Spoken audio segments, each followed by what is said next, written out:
حضرت ابو کبشہ عمرو بن سعد الانماری رضی اللہ تعالی عنہ سے روایت ہے کہ انہوں نے رسول اللہ صلی اللہ علیہ وسلم کو فرماتے ہوئے سنا کہ میں 3 باتوں پر قسم کھاتا ہوں اور ایک بات تمہیں بتاتا ہوں، اسے یاد رکھو کہ کسی بندے کا مال صدقہ کرنے سے کم نہیں ہوتا، اور جس پر ظلم کیا جائے وہ اس پہ صبر کرے تو اللہ تعالیٰ ضرور اس کی عزت میں اضافہ فرماتا ہے، اور جو شخص مانگنے کا دروازہ کھولتا ہے تو اللہ تعالیٰ اس پر فقر اور محتاجی کا دروازہ کھول دیتا ہے۔ اور ایک بات میں تمہیں بتاتا ہوں، پس اسے یاد رکھو، دنیا میں 4 قسم کے لوگ ہیں۔ ایک وہ بندہ جسے اللہ نے مال اور علم عطا کیا، پھر وہ ان کے بارے میں اللہ سے ڈرتا ہے اور رشتہ داروں سے حسن سلوک کرتا ہے، اور ان میں جو اللہ کا حق ہے اسے پہچانتا ہے، اور یہ شخص جنت کے سب سے افضل درجوں میں ہوگا، بہت اونچا۔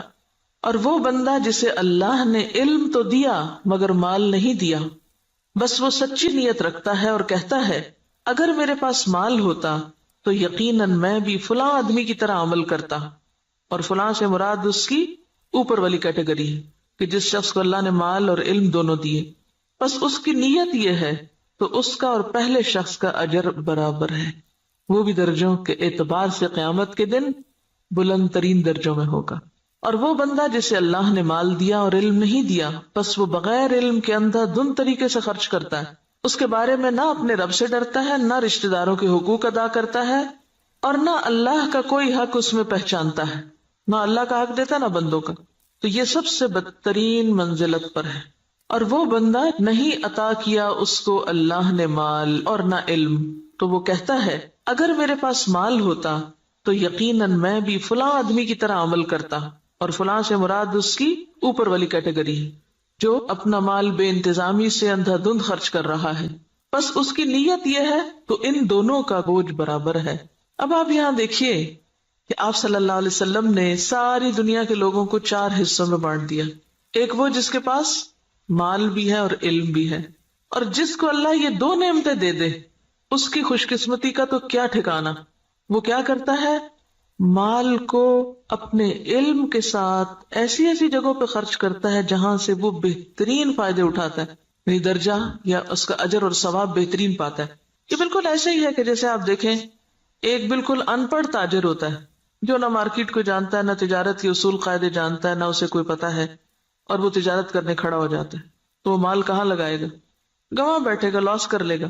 اور ایک وہ ہے جو پڑھا لکھا تاجر ہے، تجارت سے پہلے اس نے ایک ڈگری کی، یا ڈگری نہیں بھی کی تو ایک تجربہ حاصل کیا ہے، اور وہ مارکیٹ کو بھی جانتا ہے، حالات بھی جانتا ہے بہتر طور پر، اب وہ باقی سب سے آگے نکلتا چلا جائے گا، یعنی اس کا جو پروفٹ ریٹ ہے یا اس کا جو نفع کا جو مقام ہے وہ تو بہت آگے، وہ تو تھوڑے ہی عرصے میں بہت کچھ کما جائے گا، کیونکہ اس کو پتا ہے کہ مال کو کہاں لگانا ہے اور کیسے لگانا ہے۔ اس کے برعکس ناسمجھ شخص کچھ بھی نہیں کر سکے گا، مال ضائع کر دے گا۔ جیسے دنیا میں علم والے مال کو بہتر طور پر استعمال کرنا جانتے ہیں، اسی طرح دین کے علم کے ساتھ بھی انسان اپنے مال کی یا منی مینجمنٹ جو ہے اس کی بہترین حسن تدبیر کرتا ہے اور بہترین جگہوں پر خرچ کرتا ہے۔ مثلا بظاہر عام لوگوں کو وہ ایک چھوٹا سا کام نظر آتا ہے، یہ چھوٹی سی نیکی نظر آتی ہے، لیکن اس کے نزدیک وہ بہت بڑی نیکی ہوتی ہے اور وہ سوچ سمجھ کے خرچ کرتا ہے۔ ایسا شخص بعض اوقات چھوٹی چھوٹی نیکیوں سے بھی بہت بڑے درجے پاتا ہے، ذرے سے بھی وہ اجر عظیمہ کماتا ہے، اپنی اچھی نیت کی وجہ سے، اپنے اچھے طریقے کی وجہ سے، سمجھداری کی وجہ سے۔ تو نتیجہ کیا ہوگا؟ قیامت کے دن وہ اعلیٰ ترین مقام پر ہوگا۔ ایک دوسرا شخص ہے، اس کے پاس مال کوئی نہیں لیکن علم ہے، اس علم کی بنا پر وہ یہ سوچ رکھتا ہے کہ اگر کبھی میرے پاس بھی مال آیا تو میں بھی فلاں کی طرح کا، اس کو آئیڈیالائز کر رہا ہے، فلاں کی طرح نیکی کے کام کروں گا، اور یہ اس کی سچی نیت ہے۔ تو نیت کہتے ہیں پکے ارادے کو، نیت خوش خیالی کو نہیں کہتے، یا کسی خوش فہمی کا نام نیت نہیں ہوتا۔ ہم عام طور پر نیت کس کو قرار دیتے ہیں؟ بس ایک خیال آ جانا، وہ بڑی اچھی نیت ہے، اور تھوڑی دیر کے لیے خوش ہو جانا اپنی نیت سے۔ نہیں، نیت محض خیال نہیں، نیت کیا ہے؟ پکا ارادہ، سچا عزم۔ دنیا ادھر کی ادھر ہو جائے اور وہ شخص نہ بدلے، اس کی نیت نہ پھرے، اس کے ارادے نہ بدلیں، حالات کچھ بھی ہو اس کے ارادے نہ بدلیں۔ ہمارا عام طور پہ کیا حال ہوتا ہے؟ جب ہم اللہ سے راضی ہوتے ہیں تو اللہ کی راہ میں بہت کچھ خرچ کرنا چاہتے ہیں، نیکی بھی بڑی کرنا چاہتے ہیں۔ جب اللہ سے ناراض ہوتے ہیں پھر کیا کرتے ہیں؟ کسی بندے سے ہم راضی ہوتے ہیں تو اس پہ خوب لٹاتے ہیں، اور جب اگر اس بندے سے ناراض ہو جائے تو پھر ہم اس کو کیا دیتے ہیں؟ پھر اس کو آگ کر دیتے ہیں۔ ایسا ہی ہے نا؟ تو یہ سچی نیت ہے۔ پکا ارادہ نیکی کرنے کا نہیں. پکے ارادے والا کون ہوتا ہے؟ جو کسی کی تعریف، تنقید، حالات کے اچھے یا برے ہونے سے کوئی اثر قبول نہ کرے. جو اس نے نیکی کا ارادہ کیا تھا، ٹھانا تھا، وہ اس پہ جمع رہے کہ میں کسی کی باتوں میں آ کر اپنا کام چھوڑ دوں، کسی کے بہلانے سے، کسی اور دنیا کے حقیر فائدے کی خاطر میں اپنے مشن کو قربان کر دوں. نہیں، وہ احمق و بے وقوف شخص نہیں ہے کہ ایک ہوا کے جھونکے سے ادھر کو اڑ جائے اور دوسرا آیا تو ادھر اڑ جائے. وہ جم کے رہتا ہے اپنے مشن میں، اپنے سوچ میں، اپنے نیکی کا جو ارادہ اس نے کیا اس کو کوئی چیز متزلزل نہیں کرتی. ہمارا حال دیکھیں نا، ہم کئی دفعہ مال خرچ کرنے کا سوچتے ہیں، پھر تھوڑی دیر بعد شیطان آ جاتا ہے اور وہ کیا کرتا ہے؟ نیت خراب کر دیتا. ہوتا ہے نا ایسے کہ نہیں ہوتا کبھی آپ کے ساتھ؟ یہ سچی نیت کوئی نہیں ہوتی.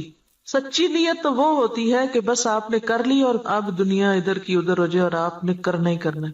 ایسی نیت اگر کسی کی ہے اور مال نہیں بھی تو اللہ تو نیتوں کو جانتا ہے نا. ہم عام طور پہ کب کہتے ہیں اللہ نیت جانتا ہے میری؟ صرف خود کو کور کرنے کے لیے. ایسے شخص کو اللہ تعالیٰ بغیر کچھ کیے بھی وہی درجہ دے گا جو ایک کرنے والا کر کے لے رہا ہے. ایسے نیت کی سچائی کی وجہ سے، ارادے کی پختگی کی وجہ سے، خیر پر استقامت کی وجہ سے. تو یہ چیز دین میں بہت ضروری ہے. تیسرا وہ شخص ہے کہ جس کے پاس مال ہے، علم کوئی نہیں. اب یہ الٹ گیا قصہ. پہلے کے پاس علم تھا، مال کوئی نہیں تھا. اب اس کے پاس مال ہے، علم کوئی نہیں. اب وہ کیا ہے؟ بس جدھر اس کی خواہش نفس کہتی ہے، جدھر لوگ کہتے ہیں، جدھر اور لوگ جو کچھ کر رہے ہیں وہ بھی اندھا دھند وہی مال خرچ کرنا شروع کر دیتا ہے، دکھاوے میں، ریاکاری میں اور دنیاوی شہرت کے لیے. اب ظاہر پوچھ ہوگی. آپ کو پتا ہے کہ ابن آدم کے قدم ٹلیں گے نہیں قیامت کے دن جب تک کہ وہ 5 باتوں کا جواب نہ دے دے. اور اس میں سے ایک سوال کیا ہوگا؟ مال کہاں سے کمایا اور کہاں خرچ کیا، یہ پوچھا جائے گا. ایسا نہیں ہے کہ بس آپ چھوڑ دیے جائیں گے کہ بھیا اللہ میرا مال تھا، میری مرضی. یہ بات نہیں ہے. مال اللہ کی دی ہوئی ایک امانت ہے آپ کے پاس، اس کو اللہ کی مرضی کے مطابق ہی خرچ کرنا ہے. یہ نہیں کہ اگر آپ کو مال مل گیا تو اختیار بھی مل گیا. منمانی کرنے کا اختیار تو نہیں مل جاتا مال ملنے سے. یہ ملتا ہے ویسے ہم نے لیا ہوا ہے. ہم اپنے مال کو خرچ کرتے وقت کیا ذہن میں رکھ کے خرچ کرتے ہیں؟ میرا مال، میری مرضی، کیا مرضی کرو. کوئی سمجھائے بھی تو ہم کیا کہتے ہیں؟ جہاں جی چاہے اڑاؤں. تم کون ہوتے مجھے کچھ کہنے والے؟ میرے پیسے ہیں نا، جو چاہوں کروں. اور وہ اس کی نیت کیا ہے؟ کوئی اس کی نیت نہیں. خاص طور پر جو حدیث کے الفاظ ہیں نا قابل غور ہے. لا یصل فیہ رحمہ ولا یعلم للہ فیہ حقا. نہ رشتہ داروں کو دیتا ہے اور نہ اللہ کا حق پہچانتا ہے، نہ فی سبیل اللہ خرچ کرتا ہے. یہ مالدار شخص قیامت کے دن سب سے بدترین جگہ پر ہوگا کہ جس کو اللہ نے دنیا میں مال تو دیا لیکن اس کے بس کوئی سمجھ نہیں ہے کہ اس نے اس کے ساتھ کرنا کیا ہے. اور چوتھا وہ ہے بدقسمت کہ جس کے پاس ہے بھی کچھ نہیں ہاتھ میں لیکن آئیڈیالائز اس کو کرتا ہے. ہی اس تیسرے شخص کو کہ جو غلط جگہوں پہ مال خرچ کر رہا ہے.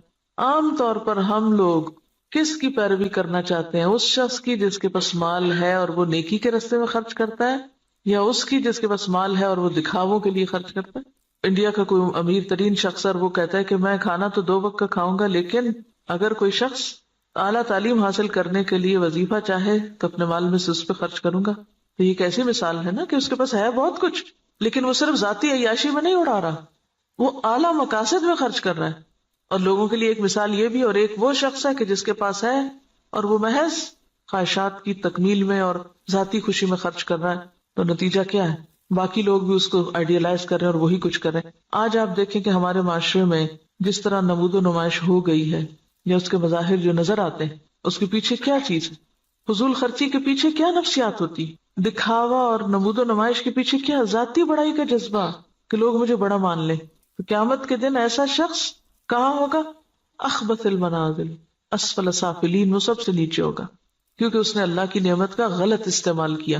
تو ہم سب کے لیے کیا ضروری ہے کہ ہم اپنے اپنے طریقوں کا جائزہ لیں. کوئی پیسہ خرچ کرنے سے پہلے ذرا رک جائیں اور سوچیں کہاں دے رہے ہیں، کس کو دے رہے ہیں، کیوں دے رہے ہیں، کیا مقصد ہے، کیا نیت ہے، کیا ارادہ ہے.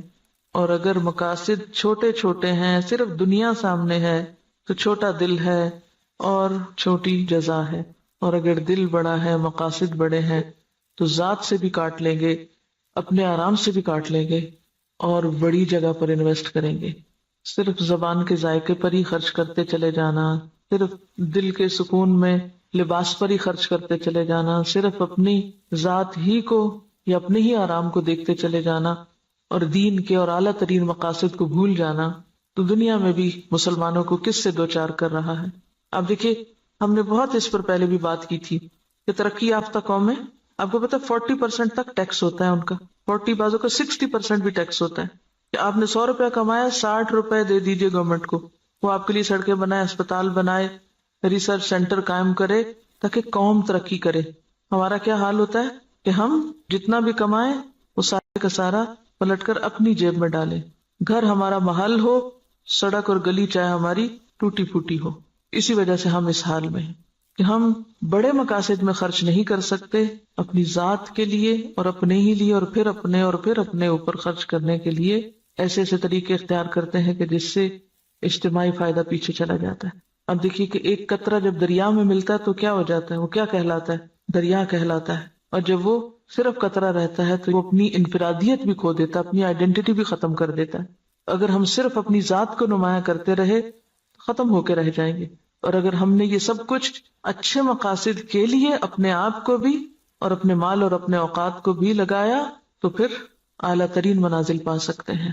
یہاں جو بات یاد رکھنے کی ہے، بظاہر تو حدیث بالکل واضح ہے، مطلب صاف ہے، سمجھ میں آنے والا ہے، لیکن عملی طور پہ کیا کرنا ہے؟ ہر شخص اپنے اوپر کچھ نہ کچھ صدقہ لازم کرے، کچھ نہ کچھ کسی کو ضرور دیں، چھوٹا ہو یا بڑا، اور دے کے تجربہ کریں کہ یہ بات کس قدر سچی ہے۔ آپ دے کمی نہیں ہوگی، اس سے زیادہ آئے گا۔ نمبر 2، سوچیں کس نے آپ پر کوئی ظلم یا زیادتی کی، نہیں یاد آ رہا تو ذرا غور سے یہ ذرا ذہن پہ زور ڈالیں۔ میرا نہیں خیال زور ڈالنے کی ضرورت، ایسی باتیں تو ہمیں ہر وقت یاد رہتی ہیں۔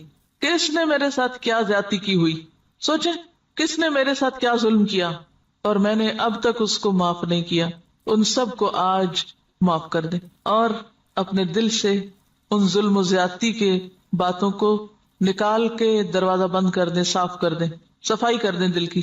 معاف کرنے کا سب سے بڑا فائدہ صرف انسان کو خود ہوتا ہے، اپنا دل اطمینان میں آ جائے گا، اچھا کوئی بات نہیں، وہ بھی انسان ہے نا، پتہ نہیں اس کی کیا کیا مجبوریاں، اس کو کیا کیا کمی ہے، اس پہ کیا ظلم و زیادتی زندگی میں ہوئی، اس کو کیا کیا محرومی ہوئی، اس کو معلوم نہیں کیسا ماحول ملا، تو اس کو معاف کر دیں۔ اس کا کہاں سے پتا چلے گا کہ آپ نے معاف کیا؟ آج کے بعد ان باتوں کو زبان پہ نہیں لانا، چھیڑنا نہیں، ذکر نہیں کرنا، ورنہ ہوتا کیا ہے، جب کوئی آپ کو مزید پھر دوبارہ زیادتی کرتا ہے تو آپ جس چیز کو معاف کر چکے تھے اس کو بھی ساتھ جمع کر لیتے ہیں، اگلی زیادتی تو اگلی ہے، پچھلی بھی ساری لے آتے ہیں واپس۔ کڑوی باتیں نہیں دہرانی، منہ کڑوا ہو جاتا ہے۔ صبر، برداشت، پی جائیں۔ یہ صرف آپ کی سوچ کی بات ہے، آپ سوچیں کہ میں نے کر دی، اور آپ دیکھیں کہ اللہ آپ کی مدد کرے گا اور ہو جائے گا، کیونکہ میں نے بارہا اس کا تجربہ کیا ہے، بارہا، اور اتنا فائدہ ہوا ہے، میں تو یہ کہتی اللہ میرے حافظے سے بھی نکال دے، میرے پاس وقت نہیں ہے ان باتوں کو یاد کرنے کا۔ اور جو زیادتی کرے اس کے ساتھ احسان، وہ بے رخی کرے، آپ اس کے پاس چلے جائیں۔ ہے مشکل، لیکن نبی صلی اللہ علیہ وسلم نے قسم کھا کے یہ بات فرمائی ہے، اگر آپ کو واقعی آپ کی قسم پر اعتبار ہے، آپ یہ سوچئے مجھے اپنے پیغمبر کی قسم کا اعتبار ہے، اللہ میری عزت میں ضرور اضافہ کرے گا اگر میں دوسرے کو معاف کر دوں گا۔ اور یہاں صرف معاف نہیں کرنے کی بات بلکہ صبر علیہا، کیونکہ جب تک صبر نہ ہو، برداشت نہ ہو، معاف نہیں ہو سکتا۔ معاف کرنے کے لیے اسے پینا پڑتا ہے، جیسے دوائی کا کڑوا گھونٹ پیا جاتا ہے۔ اور اگر آپ یہ نہیں کر سکتے نا، پھر اپنی معافی کی بھی توقع کم کر دیں۔ آپ اگر دوسروں کو نہیں معاف کر سکتے تو مت پھر امید رکھیں کہ آپ کو معاف کیا جائے۔ اگر آپ واقعی چاہتے ہیں کہ اللہ آپ کی عزت میں اضافہ کرے، کیونکہ سارے کام تو آپ اپنی عزت ہی بڑھانے کے لیے کر رہے ہوتے ہیں لیکن الٹے کر رہے ہوتے ہیں، تو جو نسخہ نبی صلی اللہ علیہ وسلم نے بتایا ہے اس کو عمل کر کے ایک دفعہ دیکھیں۔ ہے حوصلے کی بات لیکن کر سکتے ہیں، ایسا نہیں کہ کیا نہیں جا سکتا۔ اگر آپ اپنی جان کے دشمنوں کو معاف کر سکتے ہیں، حمزہ کے قاتل وحشی کو معاف کر سکتے ہیں، ابو سفیان کی بیوی کو معاف کر سکتے ہیں، ہند کو معاف کر سکتے ہیں، کوئی بدلہ نہیں لیتے، کوئی انتقام نہیں لیتے، کوئی جرمانہ نہیں لیتے، تو وہی لوگ تو پھر آگے جا کے دین کی خدمت اور دین کی عزت کا ذریعہ بنتے ہیں۔ یہ عمل کا وقت ہے۔ اور تیسری چیز، لوگوں سے توقع ہٹا دیں، لوگوں کے سامنے ہاتھ نہ پھیلائیں، لوگوں کا بھروسہ چھوڑ کے اللہ پہ بھروسہ کریں، اللہ کی طرف توجہ کریں، کیونکہ جب انسان لوگوں کے سامنے ہاتھ پھیلانے لگتا ہے، لوگوں پہ توقع رکھنے لگتا ہے، تو نتیجہ کیا نکلتا ہے؟ صرف مایوسی ہوتی، صرف حسرتیں ہی جنم لیتی، لوگوں سے استغنا برتے ہیں۔ کسی شخص کے بارے میں اگر آپ کا علم یقین کی حد تک بھی ہونا کہ یہ شخص میرے لیے برا سوچتا ہے، آپ اچھا سلوک شروع کر دیں، آپ کا حسن اخلاق اس کا ذہن آپ کے بارے میں ضرور بدلے گا۔ لیکن اگر آپ دوسری طرح معاملہ کرتے رہیں، دو چار تانے دے کے، دو چار پچھلی باتیں یاد کرا کے، شکوے شکایتیں کر کے، سوال پیدا نہیں ہوتا کہ خود بھی راحت پائیں اور دوسرے بھی آپ سے پائیں، اور آپ ان انعامات کو پا سکیں جو اللہ نے صرف ان قربانی کرنے والوں کے ہی لیے لکھے. پہلے حدیث میں مال کا صدقہ ہے، دوسری حدیث میں عزت کا صدقہ ہے، نفس کا صدقہ ہے. مال کا صدقہ پھر آسان ہے، عزت کا صدقہ مشکل. لیکن جو جھکے گا وہی بلند ہو سکے گا، اکڑنے والا کبھی بلند نہیں ہو سکتا. انک لن تخرق الارض ولن تبلغ الجبال طولا. سبحانک اللہم وبحمدک نشہد ان لا الہ الا انت نستغفرک ونتوب الیک. السلام علیکم ورحمۃ اللہ وبرکاتہ.